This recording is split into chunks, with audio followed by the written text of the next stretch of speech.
friends in my family what they thought their favorite thing about life was. One of them answered that it was the amazing places that they got to visit throughout their time. Another person answered that it was the friends that they shared laughs with and the family that they sat around the dinner table with. All these answers got me to thinking about what life really is about. What does it mean to really live? And also, at what point do we stop? When do we stop living? When do we stop counting ourselves among the living? Is it when our hearts finally tire and they stop beating? Is it when we can't remember our friends and our family's faces any longer? Or is it when the desire to ends? It is these thoughts that have led me to believe that euthanasia or assisted death should be legal across the United States. Of course, there are a few concerns with legalizing this practice. One of them being that doctors may have the incentive, or family members may as well, to non-consensually kill their patients. And another thought among Americans about what could be wrong with legalizing this is whether or not it is morally ethical to do so. But, of course, there are ways to combat these problems. Some people also fear that the suicide rates would skyrocket if we were to legalize this, because they think it would be an easier way out for people who may have temporary depression or who have non-terminal illnesses who could get better and get treated. Another concern is that physicians could make they could make decisions for patients who can't make decisions for themselves, i.e. if they were in a coma or if they were mentally impaired, they would make the decision on whether or not their life was worth living for them. But over the course of the year, there has been over 42,000 suicides according to cdc.gov. Among these 42,000, over 21,000 of them were from firearms, over 11,000 of them were from suffocation, and over 6,000 of them were from poisoning. How many of these people maybe felt like they didn't have a choice, like they had no other option but to use these methods? And how many of them do you think may have preferred to die peacefully instead of suffering in their last moments? But these people didn't have a choice, and thus neither do you. As for doctors, they are already making these kind of decisions and choices for us.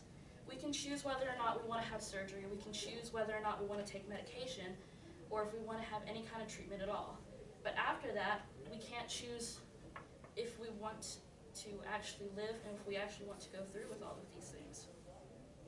So who has the right to tell us what we can do with our life? Is it the government? Because right now, currently, they do have the choice. They can choose whether or not we live or die, even if we are mentally capable of making these decisions for us. Many people say, a lot of them, my friends have said, if I get Alzheimer's or if I get dementia when I'm older, please put me out of my misery. And even if they had written this in a will 60 years prior, they would not have that choice or that option for themselves, especially if they're in a nursing home and they maybe are getting treated for it, but there's no way that they can get better. And they can't make the conscious decision that they don't want to suffer that any longer. But even in animals, we consider when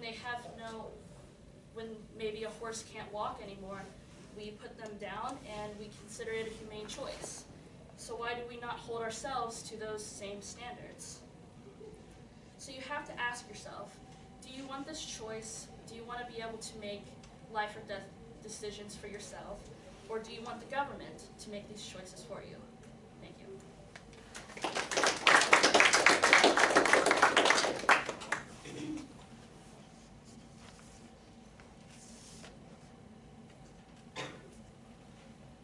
So you think it's humane if someone is suffering and they think they can be put out of their pain and misery? Yeah, if there's no other way for them to get better, and especially if they had expressed a desire to not want to suffer like that in their life, I do think it is humane. Do you think it would be the person themselves, or like a sibling or like a son or daughter could choose that too if they're not in their right state of mind?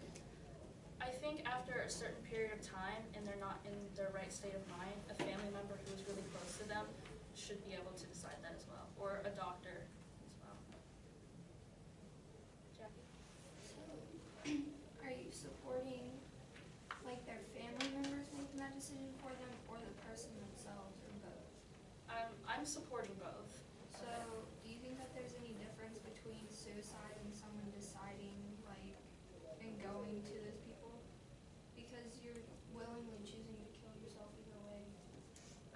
I don't really think there is much of a difference, although with euthanasia it would be a practice that would take a long time and you'd have to set a date, and it would have to be very well thought out, and the person would want that option over any other. Like, how difficult do you think it would be to like go through it? Like, if somebody did want to be euthanized, like, would there be like a ton of paperwork and stuff to go through first, or would it just be like kind of simpler? Well, in Belgium, where this practice is legal, that doctors can do it, they just have to sign a paper and pick a date. And they aren't required to tell any of their family members or their friends or anyone besides the doctor. So they just get a signature, and that's it. All right, thank you.